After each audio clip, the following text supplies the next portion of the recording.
I mean, music has took me around the world, right? You know, music has make me a living, but more than anything, music's connected me to people and people that I love.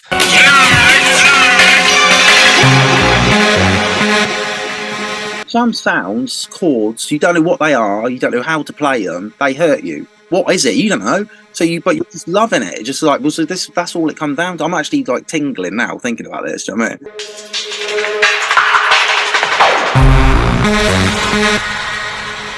We made music that we were passionate about, we loved, and our careers took off because of that. No other reason.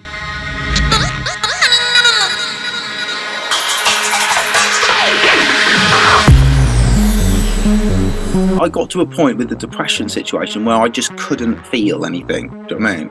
Like, you just couldn't listen to music, you couldn't even watch TV. There's nothing, you just got no emotions whatsoever.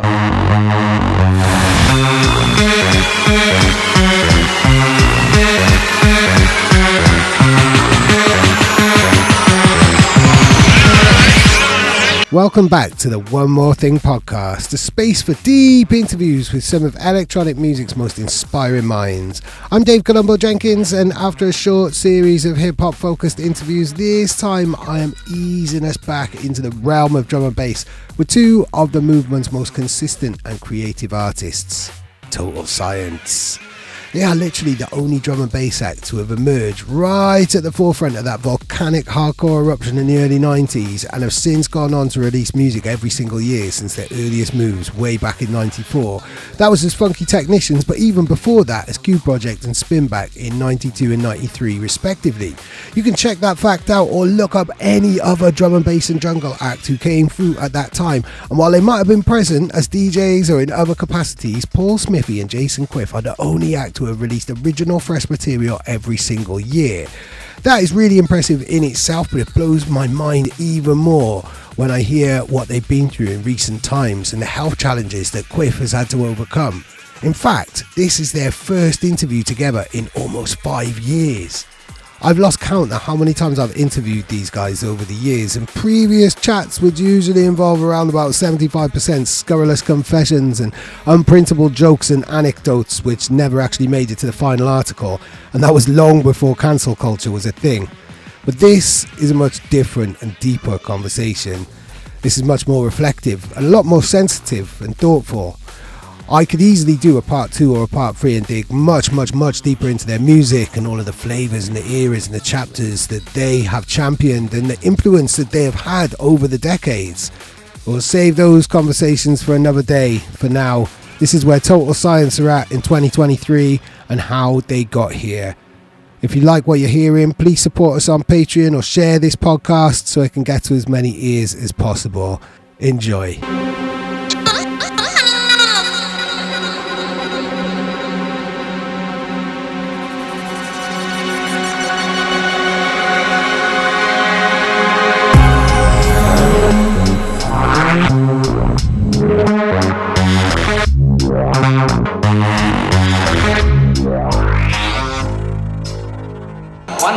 One more thing. Thank you so much for joining my podcast. It was really interesting. The last 3 podcasts that I've done have all been hip hop related to celebrate the kind of 50th anniversary of hip hop, or what's been happening in New York in August. So they've all been hip hop related, and now this is the first kind of more drum and bass centric one I've done for a while. But you guys met through hip hop and b-boy culture, so I think that's a really just nice place to start before we go anywhere with what you're up to and explore all of the many cool twists and turns of your career. You guys met through hip hop, didn't you? Yes, we did indeed, yeah. Yes, we did. And also, my birthday is the same day. Well, I'm born the same year as hip hop because it was my birthday this year. So, and obviously 50 years old. So, it was as old as hip hop itself. Brilliant. I know, feeling it's fitting. But yeah, it was. I mean, it's still also something. First and foremost, it was where we met, and it was actually more in a. I just had a certain pair of trainers on, which Dougie Fresh used to wear. Was it Bally? Was it? Yeah. And then Quiff started talking to me about them, and then we started talking about like hip hop, because obviously there's a connection straight away, because I like these trainers because I saw Dougie Fresh wearing them, and Quiff's obviously seen them and noticed it, and instantly we just had this music connection, So it was at this point there wasn't hip hop. Kind of, it went through the breakdance phase where it was all kind of fashionable and cool, and then in Oxford, where we come from, it kind of went really underground. Like there wasn't a lot of people into hip hop anymore. You know what I mean? It kind of, after the breakdance thing, fashion went through, it kind of went underground again, didn't it? So you kind of had just small groups of people. If you were into it, you were into it. You had to go to London to get the records. You had to listen to it was Mike Allen on the radio, which is very difficult to get hold of. You had to get all sorts of aerials and shit going on. So you had to make an effort to listen to it and hear it again, if you know what I mean. So when you found people that were into it as well, and there wasn't that many of us, was there, to be fair? No. Even like Blackwood Lee's estate, there was probably, you could count on one hand the amount of people that were actually going to London buying records and really sort of properly into it. Do you know what I mean? So when you met I met him, and it was just like, oh, well, instantly, what I like, and we were just talking tunes all the time. Yeah. It was a way of breaking down barriers in that type of way. You could identify someone, and, kind of rolling into the 90s, you could identify a raver. You could identify someone who was committed to the cause as much as you were. And it broke the ice. It meant that you knew that you'd at least have something in common to at least strike up a conversation. Yeah. Well, music is a great place to connect, right? It's like, for me, it's been, hip hop was the first love for me musically, and still is. If I'm totally honest, I still listen to hip hop. I haven't listened to it as much in the last couple of months, but usually hip hop's I got playlists, and I'm listening to a lot of new stuff as well as old stuff. So that was like the first, that was my first love, like hip hop. And then obviously that then became rave, and then jungle, and then drum and bass. But it was nice. Music has a way of connecting people. It does. A powerful thing. Yeah. Literally all of my friends and my partner and everybody who I've ever met who are dear to me, I've met through music in one way or another, really. But I know that other people kind of get that through sport as well. And in terms of kind of making a connection, you two have been connected ever since then. I think it was 1987 when you connected through hip hop. And it's great to see you both together, because Quiff, this is your first interview, I think, in quite some time, if I'm right. It has been. I had an unfortunate incident where I had a detached retina, which caused me to go blind in one eye. Oof. And it just was a long drawn out process. With operations were cancelled because of COVID, and it was just a really rough time. Do you know what I mean? You when that sort of thing's healing after operations, you can't even move. You can't do anything strenuous. You have to sleep sitting up. You can't put your head lower than your waist, and for about 4 months, I literally just sat on the sofa, propped up on the sofa. And honestly, it was horrible. My whole life changed at that point. Do you know what I mean? Wow, that must have been really scary. Fallout of that is what sort of happened, if you know what I mean. It's just it took me out. I started suffering from depression quite badly, because your whole life changed. Suddenly, we had tours of Canada planned, all kinds of stuff, and suddenly it all stops. And literally, this is 5 years later, and things are different. You know what I mean? That's just a fact. Wow. So big. The whole recovery time then has taken this long. Then that many years. I mean, it shouldn't have, but obviously with COVID, it was just unfortunate that kind of one of the major operations I was supposed to have on it was on the 26th of March, 2020.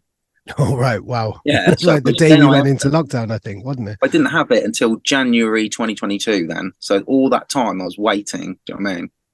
Wow. Blind in one eye, and probably in a lot of discomfort and worried about at this point, I wasn't income. blind still in one eye. It was just, it took time it happened, and I didn't know it happened. So I just carried on as normal, which then it's detached and it's just tearing itself apart in there because you're just carrying on. You know? It was a right dog's dinner in there apparently, but anyway, I can see now, not as well. It is challenging. Do you know what I mean? It's difficult because it's I am a little bit partially sighted, to be fair, but I can see out of it now.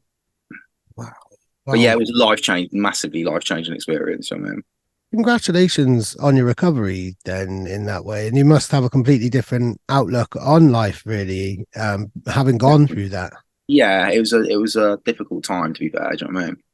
Wow. And difficult for yourself as well, I'd imagine, Paul, like seeing your best friend and your business partner and someone who you spent so much time with and creating all this music with go through that.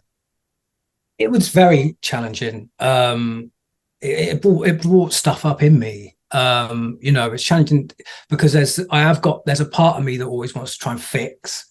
And in that situation, I mean, and we're not here to fix people, but I have got this part that I'll help you and fix you. And in that instance, it's like there's nothing you can do, and there's nothing you're supposed to do in my really place. Just to be a friend and be supportive. So yeah, it was challenging. It was sad. It was frustrating. It brings up so much. And at a time, because obviously was it the next year when it was COVID, then we had to go through all that as well, which you've got a friend who's in a very challenging place, that your friend, your business partner, it's and the world's completely changed. It was challenging. That whole period was challenging. And I feel a better man for it all.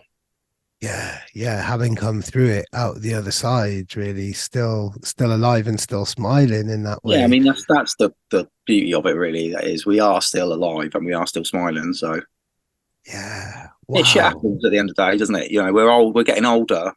I had 47 years of absolutely loving it. Do you know what I mean? 5 of absolutely hating it. Wow. What was your relationship like with music at the time? I would imagine then that for quite a long period of time, production, creativity, mix downs, kind of digging for tunes, playing gigs, all of the cool stuff that has taken up your entire life was far from the forefront of your mind. I mean, I got to a point with the depression situation where I just couldn't feel anything. Do you know what I mean? Like, you just couldn't listen to music, couldn't even watch TV. There's nothing. You just got no emotions whatsoever. So I used to literally just get up for music. It was the reason I got out of bed every morning. Listening, playing, creating music was just my whole life. And then suddenly you can't even feel records that you liked, music you liked. You don't even want to listen to it. You've got no interest in it whatsoever. And we're just completely alien. And that sort of happened within a year. That's where I was at. It's like, this is just absurd. Do you know what I mean? Wow. And then that feeling compounds it as well, then, doesn't it? Because then you should be feeling, so you start to feel guilt and start berating yourself, and it gets that it kind of compacts more and more. Then, doesn't it? I didn't know any other way of living.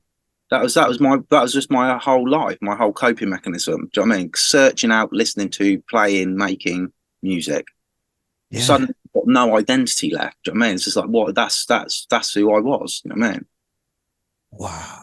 And then that's terrifying. It's come back. I wouldn't say it's 100% back. It's not even back yet. Do you know what I mean? It's still not 100% back. Wow. But it has it over time. You kind of like sort of learn to. I started buying vinyl again, records. Buy shitloads of records. Do you know what I mean? That's how I got back into it. Buying actually electro records. It started off with again. That's where I sort of started at. And then gradually feeling it and enjoying looking at the bit of vinyl, the coloured vinyls, all this sort of stuff. Do you know what I mean? It's all started awakening my whole old self, if you know what I mean. Wow. But it was a long process, really long. And I'm definitely not even 100% back yet, but it's getting there. Wow, that must have been terrifying for you then, kind of Paul, seeing that and, trying to help, that kind of inner feeling of needing to fix, but wanting to be supportive and trying to help. How were you able to offer support and encouragement to Quiff during this, when he was telling you those feelings? Well, honestly, I've done a lot of inner work. In the last 6.5 years, I've been in therapy, which has changed my life, like absolutely changed my life. And that's given me the capacity to be able to hold people's stuff, like ultimately previously, I mean, and it's took probably until this last year really to get to this place where I can if I'm with someone and they're in a bad state, bad state, they're crying or they're grieving or something like that, I can just hold that space. Whereas that part to fix would be like, oh, don't cry, you'll be all right, you know. So I've kind of learned a lot about myself, and I've got the capacity. I feel like I've got the capacity now to and I did through that, to be able to hold space for how people were feeling, and you know, Quiff being someone who was there that I could. And a lot of the time I did disappear for long periods, didn't I? You know, you wouldn't speak to me for sometimes a couple of months, because it was just be like, I didn't want to drop it on him. I didn't want him to drag him into it all. And also I didn't have nothing to say. What am I doing? I'm sat on the sofa watching kind of like crap TV, which I don't even want to see. Do you know what I mean? Can't really do a lot. There's nothing to say positive, so I would sometimes just disappear, wouldn't I, for quite some periods.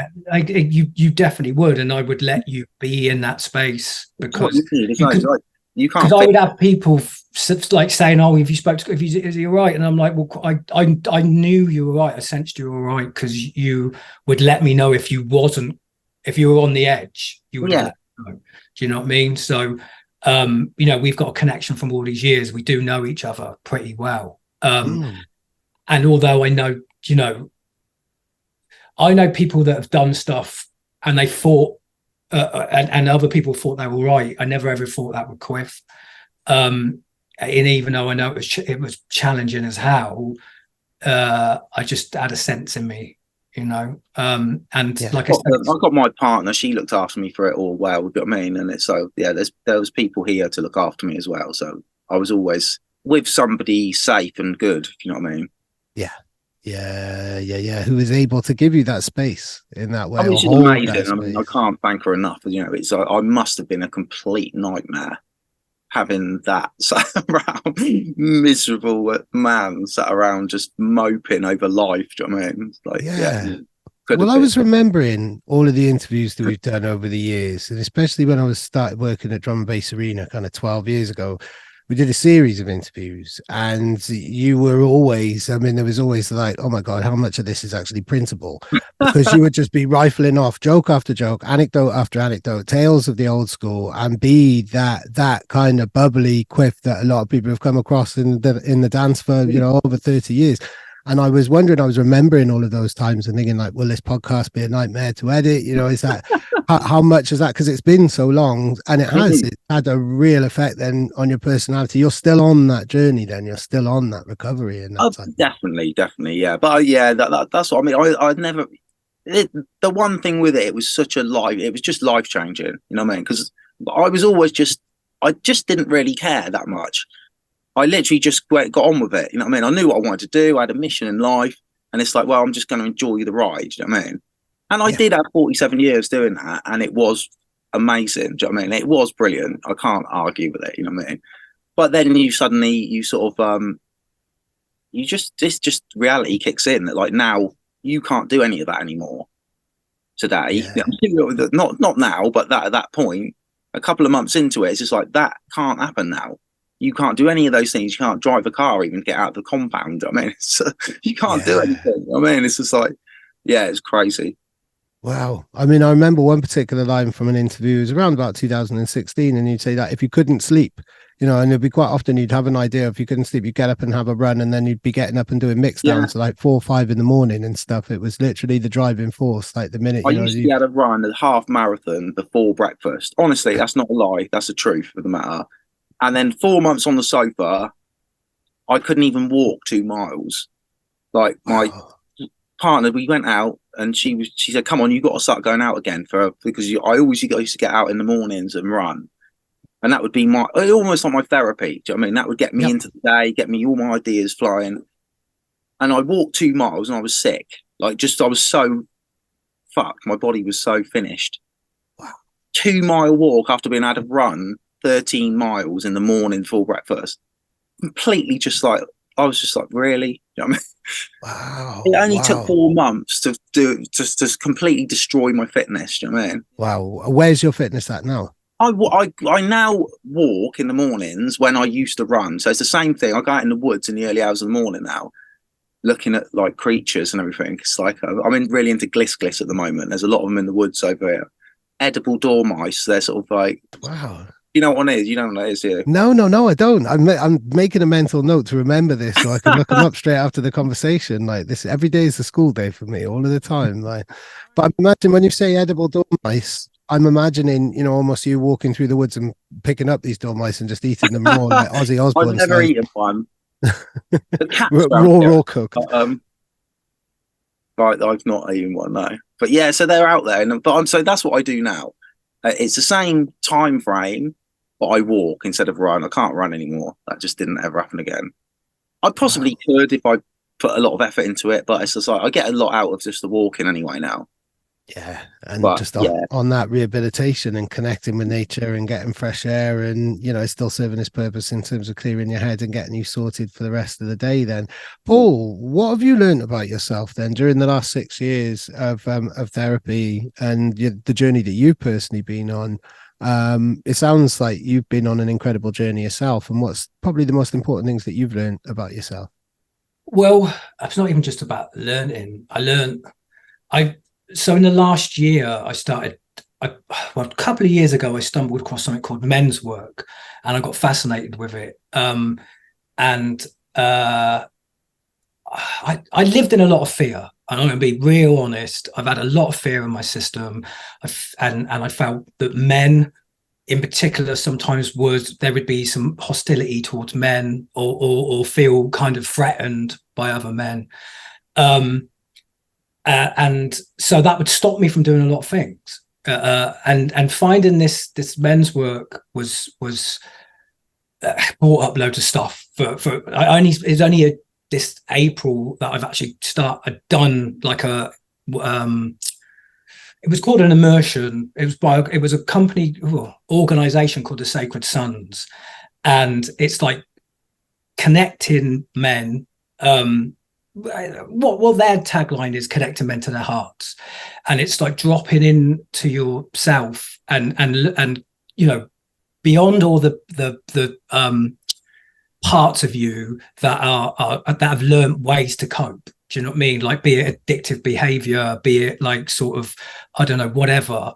And this work absolutely changed my life. I got to be honest with you. I've done two things with them, and one of them was that immersion. The other thing was called the EMX, which was in Devon, and it was just helping men drop into their masculinity. And because I would be even afraid to talk about masculinity before, because it's kind of got such a bad rep. Yep. But ultimately, men connecting really to their healthy masculinity is to me, that's just the place where the world's going to change.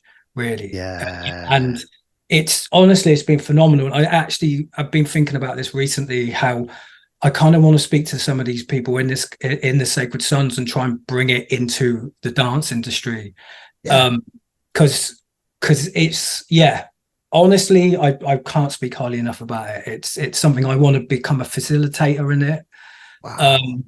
And so that what I've learned about myself is I've learned how to self-lead, how to be self-led, so I can lead others. But to be self-led first and foremost, I learned how to process emotions, which I suppressed for years, and in these spaces, the tagline as well is all of you is welcome. So your grief, your rage, and like some of the things you do in there is honestly, it's changed the way I've gone into therapy. I've healed loads of old parts of me because of this work, because I've seen it modeled by like men in a healthy way. Because I love this scene and I love dance music. There's definitely an immature masculinity running through it. Right? Oh my God, I was waiting to say this once you'd finished saying it. It's like, but you've been operating in drum and bass for all of these years, where most people hide, most men, and it's only changing in the last few years, most men hide behind some type of shield in one way, or have a vast amount of coping strategies, and including myself. Like, I'm going to have to be totally honest. Well, like you say, most men, because I think I never got taught a healthy model. I never got taught how to process emotions. I never taught how to regulate my nervous system. Right? It's like And now I'm learning these tools. Therapy has been phenomenal for that. But like the stuff in this men's work stuff, and there's women's circles, and I know some of these facilitators are doing like ones where it's like all genders, but there's something special about dropping in with men, being really fucking vulnerable, connecting to those parts of you that you don't really want to expose, your shadow stuff, and healing it. One of them, we did this, it was sacred combat, and you put the gloves on, and I've been afraid of fighting because I got into a couple of times when I was younger. I got the shit kicked out of me in a couple of fights, so I was quite afraid of it. And to do it, and I got smacked straight in the nose, and it hurt. We got gloves on. It was a proper punch in the face.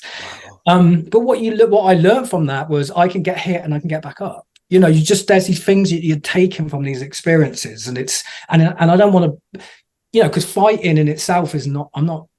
I don't think there's anything negative in it if it's in the right container. If it's and that's what it's about. Like not being out on the streets trying to be a thug. It's just it's more of a dance with a punch in the face than like a brawl. But that honestly, it's been phenomenal. Like I said, watch this space with that, because I'm gonna see what I can do about bringing that into the sort of drum and bass stroke dance world. I think now is the right time to do that. And I think the fact that we've spent the first kind of 20 or so minutes discussing mental health before we even get to anything musical yet is a sign of where we are at in the scene, where you guys are at as well. And like even as recently as 10 years ago, these type of conversations just wouldn't have happened. No, you're right. We would have shied away from it, especially men our age, like in our 40s or 50s. We are the last of that kind of post-World War II generation where there was a lot of stiff upper lip in terms of, deal with your emotions because people have been through something harder than you. There weren't so many open spaces where you felt confident enough to talk about how you're feeling unless you had a visible cut or abrasion. Then you weren't ill in a way, anything that was in your head was just, it wasn't accepted as something to talk about or understand, really. Certainly growing up in working class Cardiff, and I imagine it was the same growing up in Oxford, really. You were told to man up, essentially, really, weren't you? 100%. It was like, it pretty much, the conversation sounds like none of your emotions are welcome apart from your joy and laughter, and that is, and not attacking anyone at all. That was just literally the way other people have been conditioned, my parents, and to be in a place now where I go to spaces where people express everything, from their their grief to their sadness, their grief, their rage. It's just massive change. For being on a council, I'm not going to say the council estate was any different than anywhere else. I think people were just told to man up, as you said. Do you know what I mean? It's like, don't be angry. Sadness was frowned upon, because that would be I've seen it, recently where, and this kind of reminds me of when I was a kid. You see a little kid crying, and instead of sort of trying to let the kid be with those tears because they're needed and they need to be expressed, here's a lolly, here's some sweets, here's some sugar. So what do you do? And this is what I'd learned. Like literally now I still can get these sugar cravings, but they're really because I want to kind of deal with something else that's emotionally going on for me. So, that was just like common practice for people, so to have these conversations is very new, is very, very new. And like you said, very needed, very, very needed, I think. Yeah, I think so. And especially after what everybody's been through in the last few years in the 2020s, every conversation, if it carries on for a certain amount of time, will always go back to the shared trauma that we've all had from, the first couple of years of the decade, really, and then how we're coming through it. But I mean, we need to discuss your music, because despite everything that you guys have been through in the last couple of years, in the last 5 years, really, you still remain the only act which has ever released music right from the very start. Every single year, you've still been consistent. Total Science is the only act who, has released since you know, even back in the kind of Funky Technicians days and stuff, you are the most consistent act in drum and bass. You remain so. There hasn't been a year, there hasn't been a period where releases, they might have slowed down a tiny bit, but there's not one year where we didn't see at least 1 or 2 releases from the pair of you, you know, under the Total Science name. And that must have been an incredible, you know, that must have been quite difficult to commandeer in the last few years, really, and make decisions and have discussions while you were recovering, Quiff, and stuff like that, really. Luckily, we always made a lot of music at the end of the day. There was always music sat there on the computer, so stuff could be done. And the dynamics changed a bit where like Paul was finishing stuff up, which never happened before. Do you know what I mean? This was like up until this point, that was my job. Do you know what I mean? So then we've had to kind of make do with other options. Do you know what I mean? I think even like sort of Break, Charlie mixed one of them down at one point. Do you know what I mean? It's just like, but again, that it was to keep in there. Do you know what I mean? Just to make sure stuff was coming out. And we had music that had been made before. So it was like, this stuff is done, you know, keep at it. I was going to say, unless you were sitting on like a mountain of dubs beforehand and have just been kind of releasing things. Not really, no. It's been there was stuff there, luckily, yeah.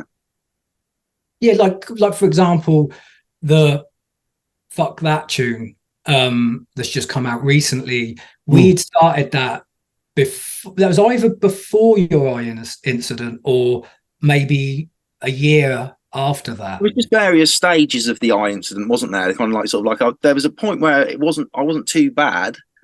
You came round, and then we had the lockdown, and it was like it was kind of like things kept sort of going wrong or going right. So it was sort of like because we did a few tunes I remember before COVID up here. Yeah. I was partially sighted still, but we hadn't had COVID, so it was kind of that was another thing that obviously took me down, if you know what I mean. It was kind of like so luckily, thankfully we did do that at that point, because that kind of, but literally it's only just come out though.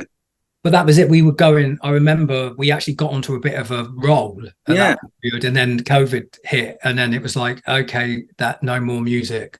that was it. Like because you lived in Oxford at one point, weren't you? You came back to Oxford. Yeah, I moved back to Oxford. It was you know, I wanted to be closer to you because of what you were going through, and B, I could save a bit of money. So it was just, I mean, obviously COVID was frustrating, not more than frustrating for people, you know, so I acknowledge that. But it was when you start getting going and suddenly you've just got the sort of rug pulled away from you, it's quite a challenge. But like Quiff said, we were lucky that we did that, so that we had these tunes that we could go back and finish, and, you know, and luckily, I think with what we do, there's a bit more longevity in what we do, and that's not a diss towards anyone. It's just more that our stuff is literally always from the heart. We're not trying to make what's current. We're not, you know, we you know, fair play to anybody who is doing that, but for us it was always been an expression. You know, we talk about emotions, like that was, you talked about Funky Technicians, that was literally just pure emotion coming out, which all of music is for us, you know. So it's been, we were lucky with that, because we could go back to a tune that's 4 years old, and of course we could go back to a tune that's 4 years old and go, God, that's crap. But, you know, it doesn't sound 4 years old. It sounds like us making tunes, if you know what I mean. So obviously the current technology changes and sounds and things come in and out, but it's like the bottom line is a true Total Science track will sound like us, wherever it was made, if you know what I mean. Yeah. Definitely. Yeah, and the only thing that will date it is just like mix down techniques, really, and that's about it. Basically, that's, you know, it's like you can tell, you know what I mean. That's the thing. Yeah.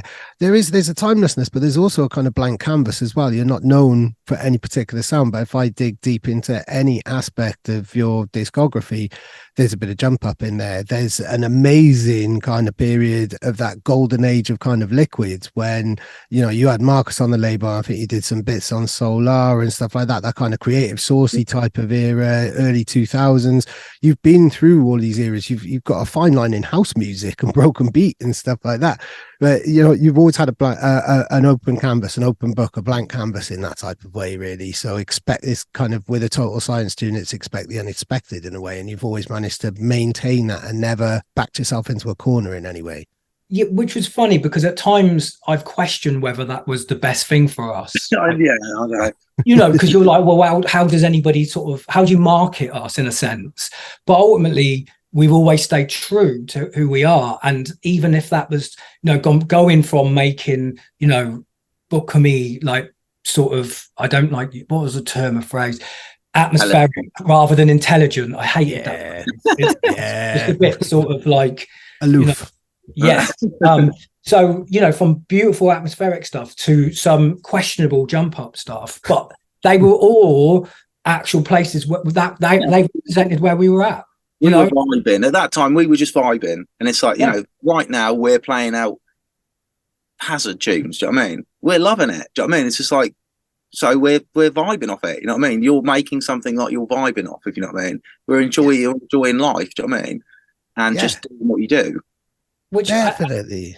And the other thing I would say is, I suppose what I like, even just talking about that now, I can see that there's certain periods where, and that's majority of it, that we're literally taking from what we've experienced musically from outside of drum and bass, or maybe from past, because our 2000 period was because of us getting Quiff's like jungle out of his garage, going for a big list, like a load of them, vibing, and then writing completely like fresh music, but inspired by that.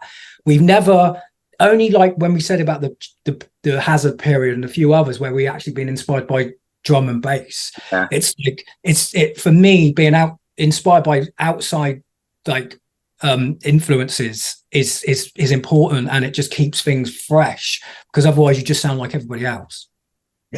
Yeah, definitely.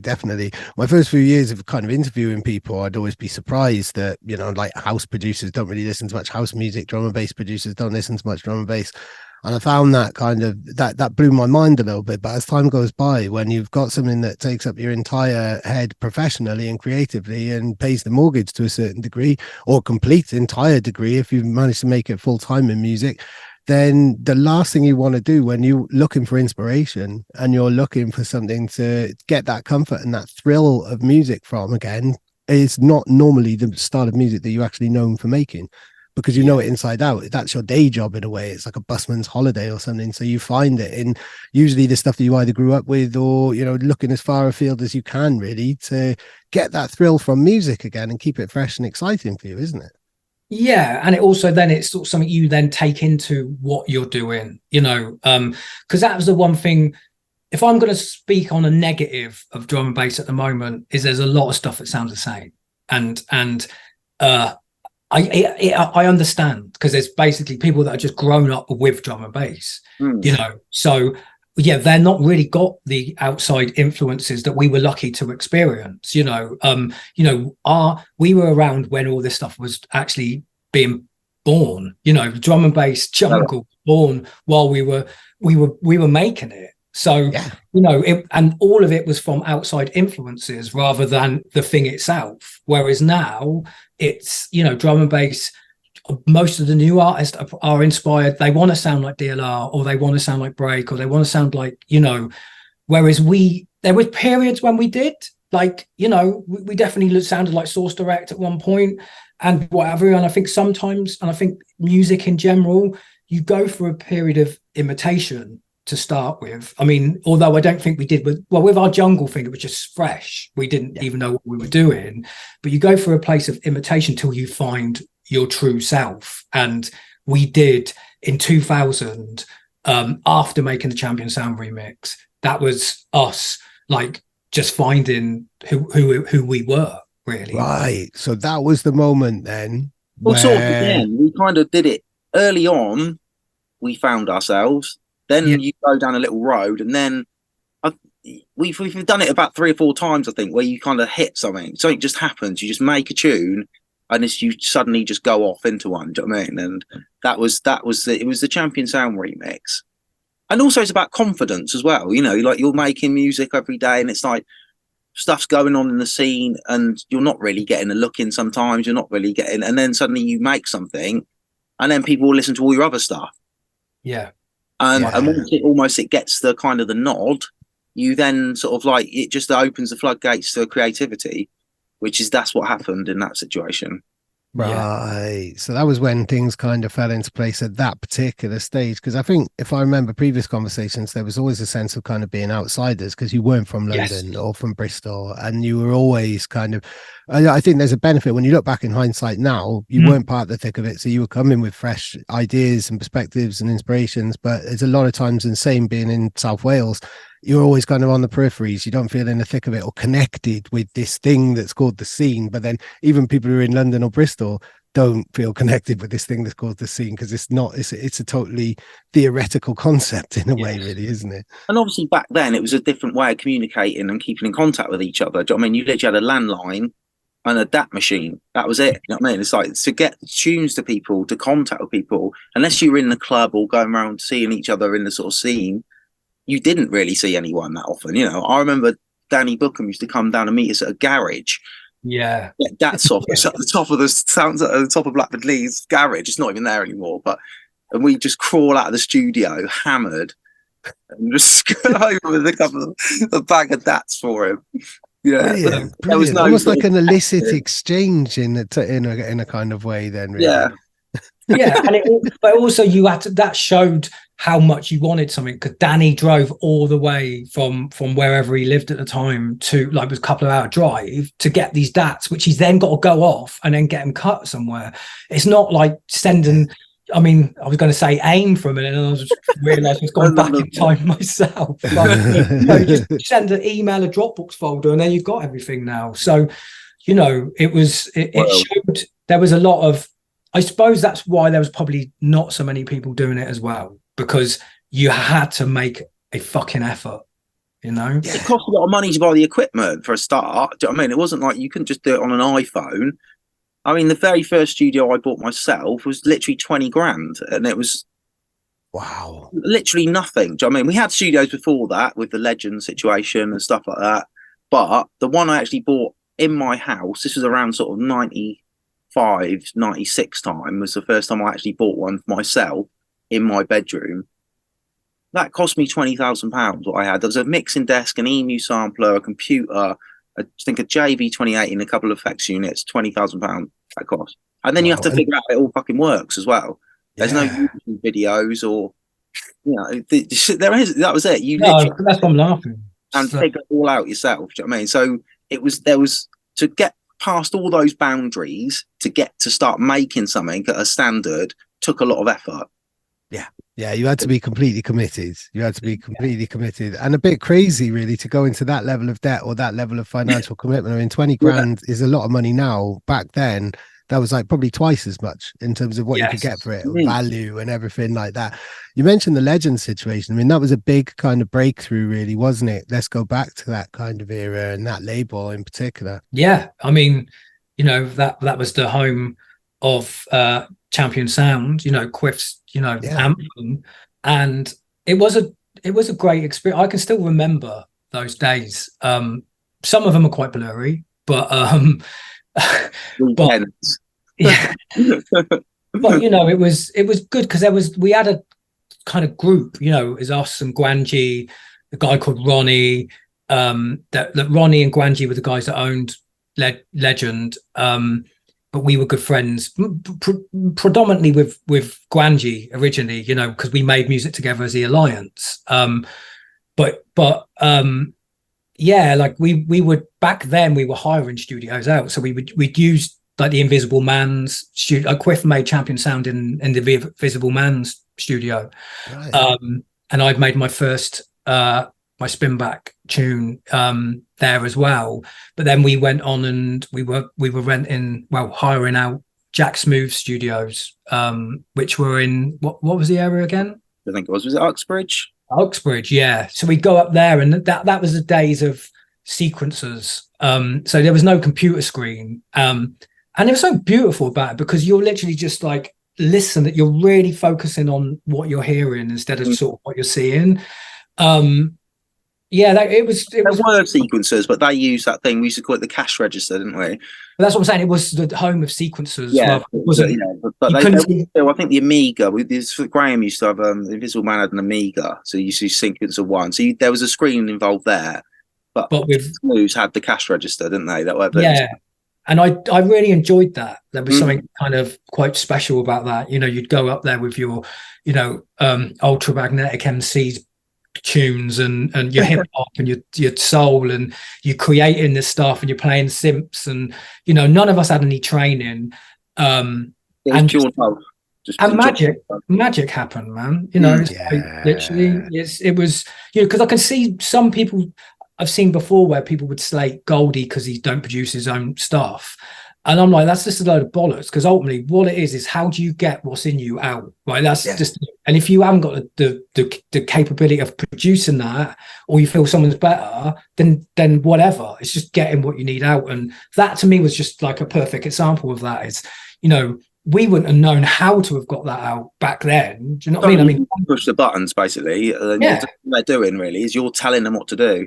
Yeah. And when you don't know any rules or musical theory, I think that's where some of the most exciting things can happen then, because you're not governed by particular kind of musical rules or anything. Like you feel anything's possible in that type of way. But when you know a particular theory, or you've studied, or you follow a particular workflow, it's very hard to break out of that. But when you don't know any of that, and you have just got your hands on, when it's hands on as well, I think there's more of a kind of impetus to be experimental then, because you're not staring at a screen. It's a different mindset again, isn't it? Like it's a physical. Some sounds, chords, you don't know what they are, you don't know how to play them, they hurt you. You know what I mean? You're playing the keyboard and like that one's all right, but that one fucking hurts. What is it? You don't know. So but you're just loving it. It's just like, well, so that's all it comes down to. I'm actually like tingling now thinking about this. Do you know what I mean? Brilliant. It's because it's just like you the sound of a certain sound of a snare, a certain sound of a sub bass. You can't explain it. You don't know what it is. There is a theory behind it, and there is a process behind it, but you don't know. You're just doing it because it makes you feel good, and you're enjoying yourself. And then you're in a group with your friends doing the same thing.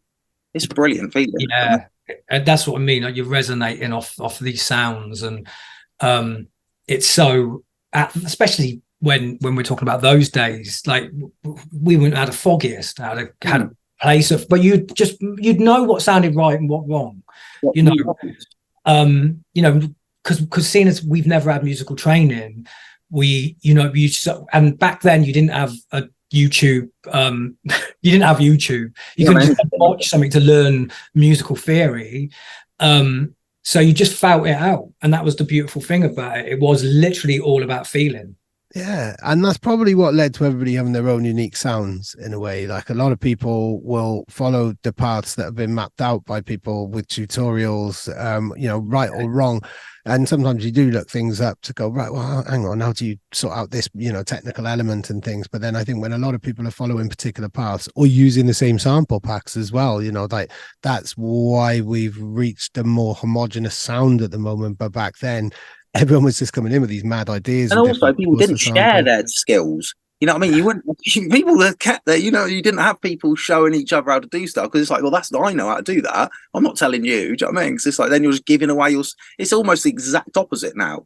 People are giving up all their secrets and showing everyone how to do everything. It's like back then, if, like I was saying, you know, the cost and the effort that went into making your amen sound like your amen, you're not going to just phone someone up and say, I'll just do that. Yeah. Years. I mean, it's a completely different experience now. Do you know what I mean? It's strange. Do you know what I mean? But and I was just going to say, it was also because you were talking about unique sound. It was also the fact that we all had completely different bits of kit. So we might be a couple of you that had the same EMU sampler, but the desk would be different. The you know, you'd be different using different sound cards. You'd have a different, you know, synth, and all of those things would and you used them differently, so all of it kind of like made this kind of, you were listening, you wanted, didn't you? That's what with me through this whole thing. Like I would almost, you start out with like, this is how I want it to sound. Do you know what I mean? So it's just like, so you then would then find out how you just fiddle about it. That's all I spent my whole life doing, really, is fiddling about just to figure out how it ever done. You know, I remember when text messages first started, I used to text myself all through the night, try doing this, try doing that. So all just mental, do you know what I mean? Like the essays of how to try and get a sound in a certain way that I was just thinking in the middle of the night and just have to text myself to remember the next day what to do. Do you know what I mean? Just try and Brilliant. figure it out. Do you know what I mean? Yeah, definitely. I was going to say, did you have a notebook or anything like that? Because I've known people That, who had notebooks. before then, probably, but I recall the text messaging thing. Do you know what I mean? Like sort of like texting myself. Cool. So, I mean, you mentioned that you used Jack Smooth's studio. I didn't know that, and so many people came through there. Ron was a hugely influential engineer behind the scenes, and obviously a massive producer, prolific producer in his own right. Loads and loads of people came through there, including like people like Carl Cox. Alex Reese was an engineer there. He worked a lot with Reese Fantasy. actually engineered. It was either Champion Sound or Night Moves remix. He actually was the engineer on. Who was Alex Reese? I'm sure it was Alex Reese. Yeah. Really? Yeah. I mean, if it is, I don't remember. It was one of the, because we had there was two guys. The redhead guy. You weren't there. The redhead guy. He was when we went to the other room. Remember, we were in the first room we went into. The loft room. Yeah, the loft room. That was Alex. I'm pretty sure. Okay. I mean, I didn't realise that. So I was going to say, was there any kind of interactions or encounters or any kind of memories from that era? Because that's, you know, a lot of records came from that building there. Did you say barely any? Clearly not any. Yeah. It's hard. I remember Bookham come up to there one time. I remember that one. That was the one when we made the Sinister Connections. That was, remember the Code 001 EP. I remember us all having a bit too much to smoke, and we were all standing at the back of the sort of room rocking out to it, and then Danny turned up because I remember that day really well, because I remember we'd just been given like the very first, I think it was like a Crust record or something as well that day. They had some test presses turned up, and it was it's like but I just remember me, you and Gwanji standing at the back of the line. A big room, wasn't it? And we were all we were doing all our odd little dances, and that was the other studio, wasn't it? Not the loft. Yeah, that was the other one. But yeah, that was fine. Then Danny turned up because straight away, just again, travelled away from wherever he was just to be the first to get it. I mean, we literally just finished it. It wasn't even, one of them weren't even finished. You know, so and we like hung out quite a bit with Wax Doctor because he was good friends with Lee, because Lee worked in Record Basement, which I had a little stint there as well. Like on a Saturday, I'd work in there. So we'd hung around with Wax Doctor, who was like, you know, he was phenomenal, the tunes he made. I'm trying to think about who else there was. So you said Alex Reese. Who was the other guy? Kev Bird. I never met Kev Bird, but I loved his stuff. It was, you know, I mean, we loved the Basement sound. I know I could speak for myself, and I know because it was quite ravey, and it's like we came from that kind of rave, like Belgium kind of rave. That was big for us in the 90s. So it was quite a kind of logical progression, no pun intended. And they seem we just spoke about Danny, but it was because it had beats, but it still would have a kick drum, would have they would be like rave stabs, and that was like just a perfect kind of, just the sound of it. That sound it had a very sort of clinical, unique sound to it. Yes, that always had an energy, especially back then when people were literally just knocking stuff up in a bedroom. That was a very polished, smooth sound. Do you know what I mean? Yes. Yeah, definitely. And kind of coming through Basement, then I guess Basement, like Phil would have, it was him who encouraged and empowered you guys to set up CIA. Then I would imagine. Well, it was, you know, because I know he facilitated. Willow actually helped us out with that. It was CIA was the end of Legend. That had finished for its reasons, and we wanted to start again, obviously because we had a lot of music, and this was when we were kind of, our sound was getting a little bit darker, a little bit more. So we decided like on the name, the Total Science name, and the computer integrated audio name. And I think Brillo helped us out with that. I think Brillo funded it at the time.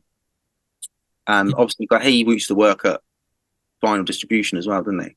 Yes, he did. So, and obviously Lee would help us with getting things set up. I mean, Phil was there. I can't remember Phil's interacting with Phil with the CIA stuff. I remember Arthur. I do remember Arthur, but I always remember Lance. I think I interacted more with Lance with a lot of stuff regarding the setting up, I think. But it's a bit of a blur, you know, like, if I'm honest. But yeah, Brillo definitely helped fund Yeah, it. Brillo helps us because we moved the studio at one point, didn't we, into Lee's bedroom? Remember that, into Lee's living. Like, from the Legend studio, when that fell through, we ended up, we moved it to Lee's living room, which was a dog's knob, wasn't it? For that dog knob for Lee having us round there all the time. You know what I mean? He was spending a lot of time DJing in America, so we would go round there when he wasn't there, which could be at any time of the day, night. And I used to have to get a bus all the way up from sort of Rose Hill. Because that was kind of that was sort of what, 95, 96. This is just before I bought my own studio. That was it. That was what kind of like. It felt like it was before we start. It was. It wasn't before CIA, because those tunes were made in the Legend studio, around Ronnie's garage. Method, Rotation. Yes, they were all made there. So that was like, it was when we realised Legend wasn't going to be continuing on. We obviously had these tunes, so we decided that was it, and it was kind of making it into a package, like a sort of, what the tunes sounded like, computer integrated audio. Do you know what I mean? That was what they to us, and we were at the times then. Brilliant. What was the kind of feeling about the label? Because obviously you celebrated 25 years last year, and I think it's it's in one of the strongest positions it's been in for a very, very long time, with an amazing roll call of new talent artists who we'll get to, and big up all of highlight the skills of all of them. But for the first couple of years, I mean, there was occasional appearances from like Duncan Spirit and people like that, but generally it was a vehicle for your own sounds, really, and your own kind of testing lab, if you like. Was there a feeling that it would ever kind of turn into a label like the type of labels that you were following and were starting to dominate our type of music at the time? I'm personally, it was literally we were like, we need our own label to put out our own music, so we don't get dictated to by other people about what's good and what's not, right? Because we believed in our taste. And that's the whole thing. If you sign to a label, and you've then got to trust that whoever's A&R in it, and it's like, well, we've been around long enough to know what we liked. So it was really, first and foremost, a somewhere for us to put out our music that we felt passionate about, and then other artists that we knew. Quiff had a good relationship with Duncan.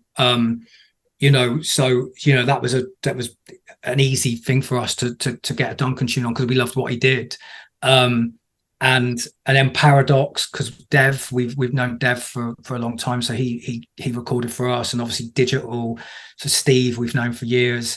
It sort of just progressed into the label. It was meant to somewhere for us. We had a lot of music, so we wanted to put it out. We kind of like we wanted to be on all the best labels as artists. Do you know what I mean? So we that was something we sort of, when we knew we could do it properly and we were into it, it was like, well, I want something on Good Looking, I want something on Metalheadz, I want something on Moving Shadow. So once we've done that, and we still had those tunes left, it's like, well, we need, and obviously we had Legend at the time. Legend was our home for X amount of years. That was the bottom line. But also, obviously, you want to go out and do stuff with all the labels that you respected. That was the thing. That was an aim of ours. Do you know what I mean? Yeah, and that actually still continued to be an aim once we had the it was like a big. It was always this, and I feel that kind of lacks a little bit nowadays. Personally, is this, Carlos, I think, was the last one to really do it, where he worked for all of all the labels that we respect and feel, and made his name from doing that. And that's what we did, still, when we had our own label. It wasn't like, here's our label, we're not working with anyone else. It was I just think it's important to dip your toes into these other labels, because first and foremost, because we respected them and wanted to be involved, and secondly, I just think it's good for an artist to be on other labels rather than just be like stuck on one sound. That's my be associated with a scene. You know, that was the thing. It was like there was a core group of artists we respected, a core group of labels we respected, and that came with pushing the music forward as a scene. You know, it was like that was so them, and being part of that at that age and at that stage in a scene, really. You know, I mean, as a movement, it was important for us. Yeah, definitely. I mean, there were two kind of schools of thoughts, because you did have people would stay with the one camp, and you'd have, you know, and a lot of people lament this now as well, that, you know, there aren't such solid crews as there maybe used to be. And I think that's because the internet has meant that it's so easy to contact everybody all of the time, that to have that kind of commitment to one group of people and to stay, you know, it isn't so much of a thing now in terms of kind of how we operate socially. Like the internet has kind of changed a lot of those type of things, and connectivity. People would either, you know, like you had the V Camp or the Ram or the Virus guys, and they would largely stick together. But then there was that kind of school of thought of, like you said, you know, like you wanted to work with all of the people that you respected, almost like a game in a way, you know, setting yourself targets like, right, we want to get our sound, so, you know, it's approved by Goldie. And, you know, there was a line I remember of yours, Quiff, from years ago from an interview. It's like, your main intention was to have Groove Rider playing your tunes. Like, you got into this because you wanted Groove Rider to play your tunes. He played Champion Sound. It was brilliant. No, honestly, that was it. You know, the Groove Rider was you know, you have somebody that is your feeling. You know what I mean? You go to an event to hear this man play music, but have him play one of your tunes was just like, whoa, you know what I mean? Yeah, because Groove was, for me, in drum and bass, he was he is the godfather, because the way, like, for him, he's so influential to what we did when we first started. It was everything to hear a Groove Rider set, wasn't it? You know, Fabio second to that. You know, but it was Groove Rider was just, he was just, he had a darkness and an edge to him that, you know, you would just be there gurning, you know what I mean? Yeah. And it's sort of had that kind of ravey edge to it, like we were talking about with the basement record stuff, you know. So, you know, to have that sort of tick of Groove Rider playing something was sort of everything. Yeah, I should have just given up then. Yes. Definitely not. What would you have done? What would you have done if you had decided, right, that's it? Because there are a lot of people, you know, working at UKF, I saw a lot of people come through, they'd have a huge hit and then they go on to be a doctor and stuff. Like a lot of people who kind of came through that big burst of dubstep about 12, 13 years ago are no longer around. They've done their thing, they ticked it off, they fuck knows what they're doing now in their lives. But what would you have done had you decided, yeah, I've tickled that scratch, or I've sort of scratched that itch? What would you have done? I think, in a way, because of the situation just of the UK economy, of the fact that we were going through like the end of the Thatcher years recession. So when I left school, I was an electrician for a few months. I got the sack from that. I worked for my uncle for a few months, so I got let go for that. But then I couldn't get a job. I was on the YTS like bricklayer scheme, which I was a qualified bricklayer. But when I left that, I had nothing. There was nothing to go to. There was no work out there at all. I didn't want a job, really, to be fair. I mean, I'd much rather be making music, but there wasn't a lot of options. So both of us were literally on the dole for like 10 years almost. Yeah. During that time, thankfully, we weren't just sat at home doing nothing. We were learning all these skills. You know what I mean? It's like musical skills. I don't know about you. I don't think you were on the dole for 10 years, were you, Paul? I was going to say, I was 5. Mine was 5. Yours was, because I was a plasterer. I was trying to get a decade, that was out of it, but decade of dole, wasn't it? They chucked me off it just at the end. And I did car valeting for a bit as well. I always remember Danny like trying to sell it to me. He's like, "Come on, you want to sign good looking, mate? Because you know, you don't want to get your hands wet. Get on the old good looking, mate." You know? I always fell for it as well. Yeah, I did nearly fall for it. But yeah, I mean, for me personally, I don't know what I would have done. I probably, because I was working with my brother-in-law as a plasterer whilst doing the music. Let's be fair, how old was he starting writing music? 17, 18. So I probably would have ended up going back on site, really. I would do something completely different now, but yeah, we're talking back then. That's yeah. No idea. I've got absolutely no other skills apart from I am a City and Guilds bricklayer, but that was literally in the 80s. I couldn't do it now, I'll be honest with you. Yeah, I mean, that was, again, we came through a different schooling system really back then, where if they couldn't see any academic merit, then you were kind of taken, like, pushed down that kind of pathway of, right, okay, then, you'll be working as you'll be getting a trade then and things like that. Like, I remember my school, I actually managed to get work experience with the circus. Through friends of my parents and stuff. I came with a letter and they're like, no, that's not work experience. That's not that. You're just going to be larking around. We've sorted you out some placement in Marks and Spencer's in retail. And that's where my school thought that I was, going to eventually get to. And we weren't given any type of options or any type of encouragement to pursue any type of creative path at all, really, I think, with a lot of kind of schooling back then, or shown any options. A lot of them didn't exist, really, did they? No. That's true. I mean, even like the technology, like the computer room at our school was built the year I left. That was it. So I didn't even get any experience with even any sort of computers at all. So wow. Do you know what I mean? Nothing at all. But they were building it. I think got finished the year I left school, and so nothing about that kind of stuff. Do you know what I mean? Yeah, you were just literally shipped off into a trade basically if you were just academically challenged like myself at that point. I just didn't. I sort of literally dived off the last 6 months and got I've got I think it's CSE. That's not even, was it in drama? That was it. That's all I got. Qualifications. Wow. But then you guys said, that you're like the pioneers of this culture of, electronic music, full stop, around the world, but especially in the, across Europe and the US. Like, you set benchmarks and put, kind of showed what could be capable and what can be done. And, kind of created these lifelong careers where now, to bring us kind of up to date a little and back to the future, it's now your responsibility for helping the next generation who you've got on CIA, and who you work with and the people that you support and stuff, to being able to enable the next generation to be able to do that and experience some of that, really, isn't it? Yeah. Well, I mean, 100%.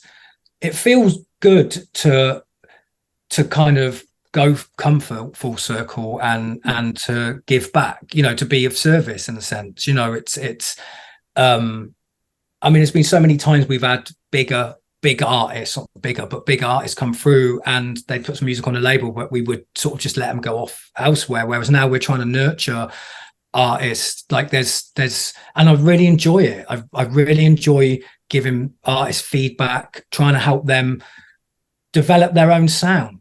And like try not to get in the way of them finding their own sound, but help them kind of get there. It's quite challenging at times because it's easy to because you might not like a certain thing, but it needs to be about what they like. Because that's what we did. We didn't have anyone coming around saying, "Oh, don't do that." I mean, there's a couple of times back in the day, Bookham would say, "Can you just roll the tune out without any music?" Because obviously he would make, you'd got pads and strings, you don't want them clashing. So we would do that. But it's trying to influence someone to be themselves, really. That's and I do enjoy it. It's something I would even like. I'm thinking about doing some mentoring because I get a lot out of it, and it's nice. The older I've got, the more I feel I want to be of service. Like when I was younger, everything was I was quite selfish. Everything was about me, and I know that kind of goes on anyway. But it's that stuff where if you can help someone, it's a reward. There's a reward in it, and it's watching these artists develop, working with Myth and Minor Forms and Kublai, and they're really passionate about it. And, they're coming through when, let's be honest, the scene's probably one of the hardest times it's ever been, right through it is. Yeah. And they're it's still, encouraging them and also making them aware of, looking at other ways to make money in music and, just trying to be honest, but also encouraging, Yeah. And I think that's really, really tricky because we've got this kind of paradoxical kind of situation where the video footage that people are seeing on TikTok, on Instagram and stuff are huge crowds, but that's like a snapshot. Like the reality is not all gigs go like that. These are just rare moments. Then we've got like tutorials saying, I can make you the next big superstar. If you follow these 10 steps, you can make this great big anthem. And we're also seeing loads of drum and bass in the charts and stuff like that. But the reality is that's like, an incredibly small amount of people will get through that kind of pathway. Most people who are breaking through now have been on it for 10, 15 years. Guys like Minor Forms and stuff like that, they're not like teenagers, are they? No. The new people on the generation, but they're new generation artists in terms of they are starting to release a lot of music now as professional musicians. But the amount of prep work that they've had to do even to get to that stage is enormous and not often seen or discussed or talked about in an interview because people are interested in what's happening now and what people are doing now. But it's really hard, even though it's made to look like it's very easy and there's a lot of opportunities. It's probably the hardest that it's ever been to break through now, I think. 100%. Like, I'm so grateful that we've had our career when we had it, because there was hardly anyone really doing it. Let's be honest. It was a very limited amount of people, and there wasn't the challenge is now is that literally anyone can write a tune, anyone can get a sample pack. You're at a time when I was speaking to an artist yesterday who said that his agent had said to him, you kind of need to look at the YouTube video, your TikTok videos, and he recited like Mosey to kind of emulate to emulate what he's doing in a sense and to get a career. And it's like, all power to Mosey for doing what he's doing and to have used a platform to make a name for himself. But for an artist to be told they need to do this to do it, it's sad. That saddens. That's nothing to do with music, really. No. I don't know who that agent is, but that agent is not giving the best advice there, really. And Mosey, even, he had 12, he's in his mid-30s. He wouldn't put anything out until he knew it was at the right level. So, he's the iceberg. It's the iceberg theory, isn't it? Where you only see the tip of the iceberg and then all of the rest of it and stuff. Exactly that. And it was like I said, it's like, but Mosey does that, and that's him. So why does anybody need to copy that anyway? There's one. Yeah, totally. It's that, and this is that's the thing. We never was told to try to be like anybody else. We had people we were inspired by, your Fotex, your Dillingers, and obviously lots of other artists, but we was never sort of told to emulate what someone else is doing, and that's what people get told now. Would you? Wouldn't you be in your experience, being yourself, would it? You know what I mean? It's like, it's enjoying other stuff, but being yourself. To say you have to now do a certain thing that's even outside of music just to have a music career, it's just absurd, isn't it, really? Well, because ultimately there's a lot of introvertedness in there's a lot of isolation in music, and people can be very introverted. So if you're talented but you're introverted, how are you supposed to then like become this sort of internet sensation for content which has nothing to do with music anyway? The music is your can be probably a coping mechanism in a sense for expression. So the fact that you have to do all this other stuff is for me just sad, I think. You know what I mean? Like, you have to embrace what's going on to a point, but for new artists, it's like we're going back to what we're saying. Sad is the word. That is, it is sad. It's sad, the word. It is, because it is unfortunate that is a thing now. Do you know what I mean? Yeah, because it's talent. Because ultimately this thing is about music. And I suppose it's become more about entertainment than it has about the music side of things. It's like, who wants to be if you've got that in you, if you're an extrovert and you're showy, then it's ripe right now for you, like it's perfect. But if you're not, because that's not who I am. You know what I mean? Like, I love DJing and I feel comfortable being in front of a crowd, but I'm not going to give it the bells and whistles and start doing the Running Man on the spot, which nobody listening to this probably even knows what that is, to be fair. And that would just do it for us now. I mean, I can if you want. It's like, so, but it that does sadden me, because it's because we've gone through a period in our career when we didn't, like, that's the bottom line. Is our experience was that of, we made music that we were passionate about, we loved, and our careers took off because of that. No other reason. Like, people liked what we did, and you know what we look like. Do you know what I mean? It's like no one knew what you looked like, no one cared. It was what went in you heard a bit of music that did something to you, and you went and bought the record. You didn't know what the people looked like, didn't know what they did. Nothing, didn't know where they came from, whether it was US or Belgium or the UK. And that gives me pleasure. Now I go and buy the record. Do you know what I mean? That was it. There was no need for anything else. That was it. Now you have to do Ask Me Anything's on fucking whatever it was, Instagram. I mean, but I'm not even on Instagram. I'm not on any of it. I don't. Things move in cycles. And what I'm noticing is that there is a growing movement, and I'm including yourselves in this from what we've just said about having the responsibility of teaching the next generation or passing on, empowering the next generation.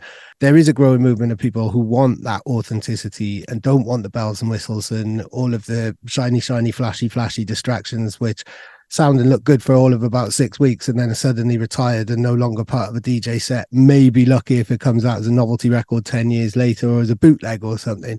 There is a growing kind of movement of that.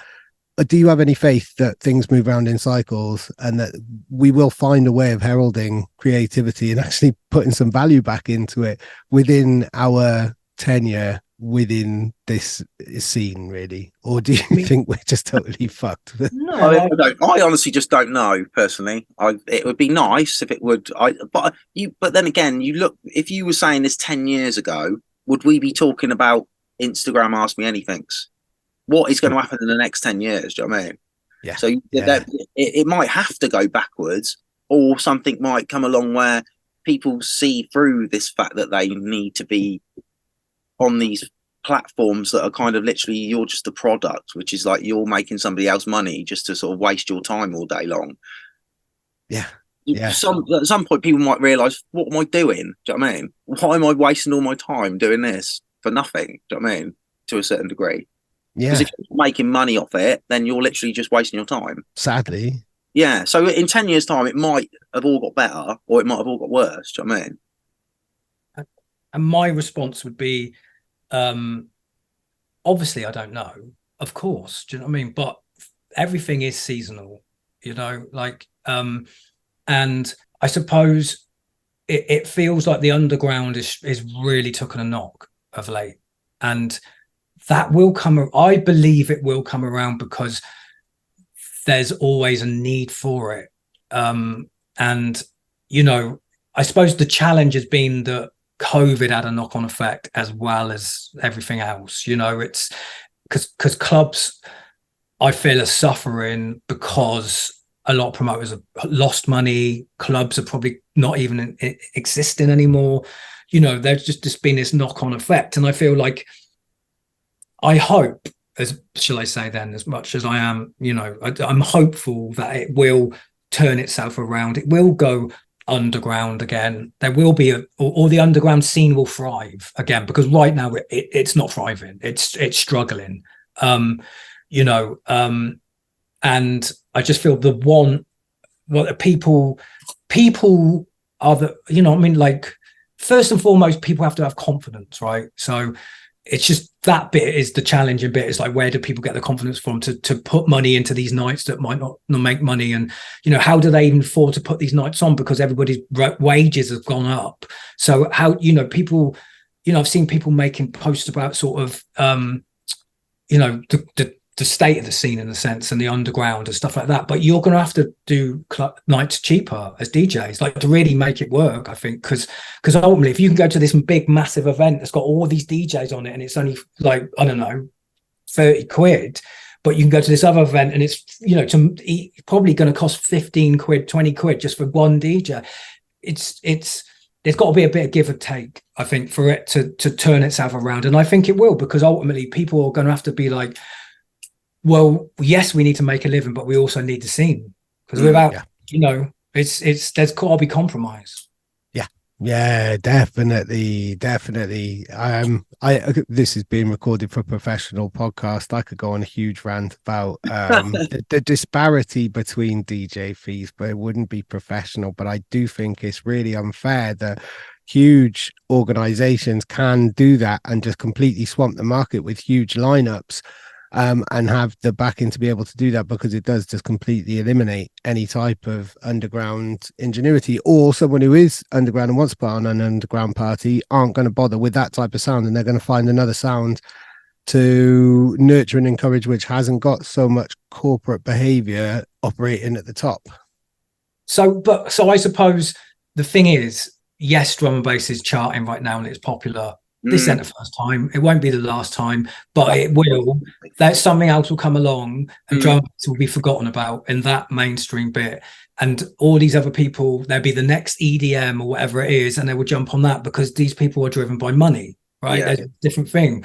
So the people that are like passionate about it, which we obviously are passionate about drum and bass. We haven't been around so fucking long, you know. It's like we've loved it. It's like it's our baby as such. Do you know what I mean? And it's sort it really of is for you guys. Like it really it is. You know, and babysitting being those affable uncles for so long, like bouncing it on your knees.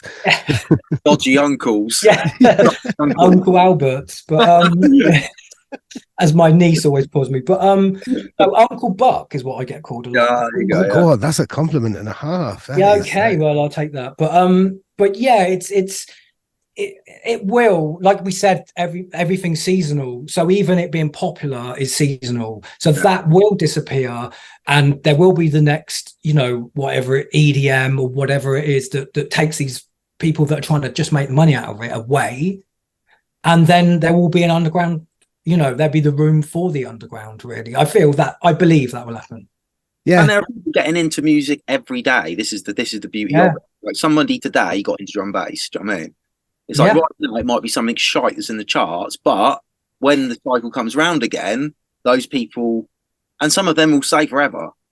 That is literally happening every single day. So it's like there's if you're producing music that you believe in, somebody else will believe in it too. Yes, they might not even know it yet, but they will. 100%. Definitely. And you're right, actually. Like when you look back at the last time there was a big commercial boost was like when kind of Fresh was in the charts to around about 2012, and you had like Matrix and Future Bound in the charts, and Fresh had the first drum and bass #1. And if you look at the few years that came after that, the whole kind of minimal kind of sound, like DLR blew up, Sofa Sound, Break started to, I mean, Break's always been killing it, but started to really get acknowledged as kind of champion. There's always a response, right? Yeah. You know, like the bottom line is there has to be, because it's like there is people that are like they need it. Like it means something to them. It's not the finances that mean something. Do you know what I mean? It's like finances are a byproduct of it, you know, but it's you know, we've gone through these stages quite a few times. You know, there was the pendulum stage before that. Then there was obviously even your the Shies and Goldie and everyone. It's you know, and obviously that was more jungle days. But it happens. It will change, but who knows how it will change, because there is things that are influencing it different than there used to be, like social media. Yeah, completely. And the opening up of other creative opportunities. If you were really good at making tunes, but you were able to make tunes for computer games and actually get paid a lot of money, or you want to make underground bangers and take a bit of a risk, then, you know, you can be conservative in your choices. And I think we probably lost quite a few great minds to more lucrative creative sectors than the underground in that way. But it does kind of, it circles back nicely to that kind of idea that you had to be really dedicated. You know, when you guys started, you had to be really dedicated and committed, and that has never left us in a way. If the underground is calling you and this is what you really want to do and really want to make, and the sound and the scene and the people that you want to be surrounded by, sacrifices have always had to be made. They're just always different depending on the context and the technology at the time. Like a sacrifice then, does it? It's like, this just what you're meant to do? Do you know what I mean? It's just like, you might not be famous, you might not have all these things that if you made this sort of music you would have. It was just what you had to do. And that's my own personal experience. Do you know what I mean? It's just, this is what I had to do, and regardless of the path it took, it got done. You know what I mean? So that was it. Yeah, definitely. Well, I hope your path carries on for a long, long time. And there was one quote that stuck with me from one of our old interviews. I was talking about your consistency and the fact that there hasn't been a year where there hasn't been Total Science output and activities and a presence within the music. And I can't remember which one of you it was. And if I was slightly more professional, I'd have it written down in front of me. But you just turned around and said, in a heartbeat, just because we fucking love it. And it was like, this is why we've been able to do it, because we love it. And that, it was as simple as that, really. And that gives me goosebumps even thinking now. And, I was going to start the interview with that, but I think it's nicer to kind of end it with that. It's very clear that you still do, obviously relationship changes and the context changes and stuff. And you've been through some, very, very hard and challenging experiences in the last 5 years, but still, or longer. But you still deep down, it's still your DNA and your heartbeat and what you still live for to many degrees. Well, there's no question. It's like, it's what we do, it's what we did, and it's what we do now. And it's because it's a passion, right? It's like your music for me is music has took me around the world, right? Music has make me a living, but more than anything, music's connected me to people and people that I love. And so that passion to continue in music is there. And drum and bass has just been it's been the biggest thing for us. And there's that the fire's still there, the fire's still there. God, long may it burn. Brilliant. You're giving me goosebumps there. What a lovely way to kind of finish this interview, this conversation. And I've no doubt that we'll be having another one again in the future. So thank you so much, Paul and Jason, or Spinback and Quiff. Yes, thank you, mate. Spinback and Q Project, actually. But if we're going to be technical about that, yes. So Smithy and Quiff, Spinback and Q Project, or Paul and Jason, depending on the levels of formality or what era we're in. Exactly. But thank you for having us on. It's been a pleasure. We've always loved chatting with you. One more thing.